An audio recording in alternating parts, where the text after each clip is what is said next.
Thank you very much. And thank you very much for inviting me. And as Sue says, I have been asked to share with you a story.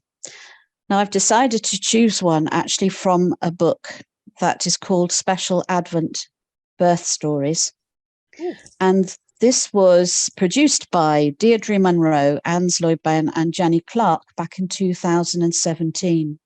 And what they had done is that they had contacted people on social media, wonderful social media, and said, could you send us some stories? And they then put them together in a book that you could read over Advent. So one a day. And in fact, they shared each story on, I think it was 2017. So if you wanted to go back over Twitter in 2017 and find them, you could read each of the stories. I'm sorry I can't show you the book because I can't find it. I must have lent it out to somewhere. So I'm going to have to get another copy myself. But the one that I have chosen to read you is from Christmas Day. And it is called Christmas Day, Birth of a Community. I do hope that you're sitting comfortably because I'm about to begin. Baby number 2 was due to arrive a few days after Christmas. A home birth had been arranged with my friend, who was working independently as a midwife, though she had caught number 1 at home 2 years before. I woke up on the 23rd with a heavy show, and we made plans to send the elder one to play with her friend, and waited. Nothing else really happened in the morning, apart from husband making bacon sandwiches and me pottering around, leaning on the sink with occasional back pain. My midwife friend sat in the corner of the room, reading and watching.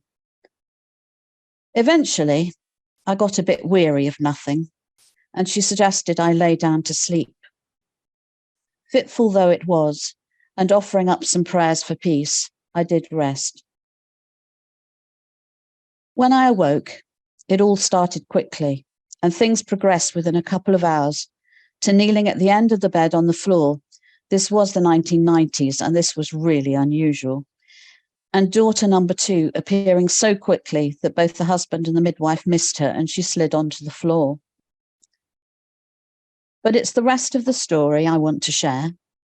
The fact that birth is community. It makes me reflect on the Christmas story, where so many came to visit the baby Jesus.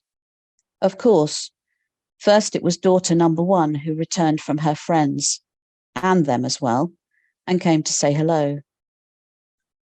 And then it was our friends. She was pregnant at the time, sitting on our bedroom floor drinking champagne while I sat up in bed.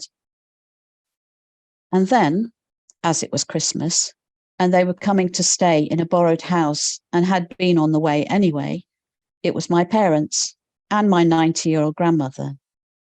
We have a photo of great-grandma sitting on my bed, cuddling the little one. We thought that might be enough for one day, and we all settled down to sleep together.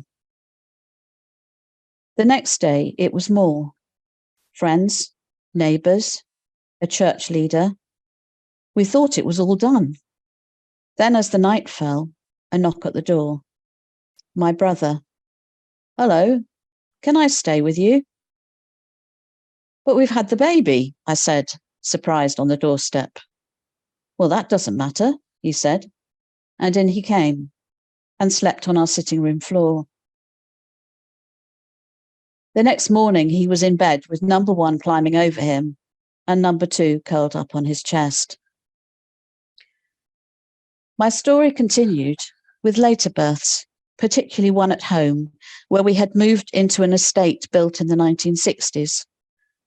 We had people from the estate knocking on the door with gifts and food, wanting to celebrate this being the only home birth they had recalled on the estate since it had been built.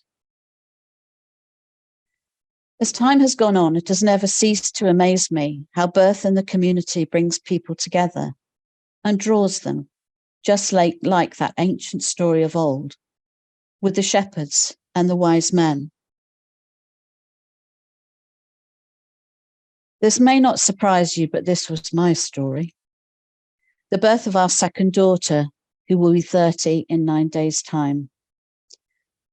So this is a bit of a tribute to her as she celebrates Christmas with her second baby, born at home recently. Her community gathered around her, bringing meals every day for a fortnight, in fact it was, and helping with the toddler and being with her. It has demonstrated again to me that the place of birth is so important, not just for the family, but for those around them. It remains a powerful, meaningful, and spiritual event, and the effects of it goes on well after we have packed away our equipment and gone on to the next case. Birth is not meant to be kept away from the community, but part of it. Thank you.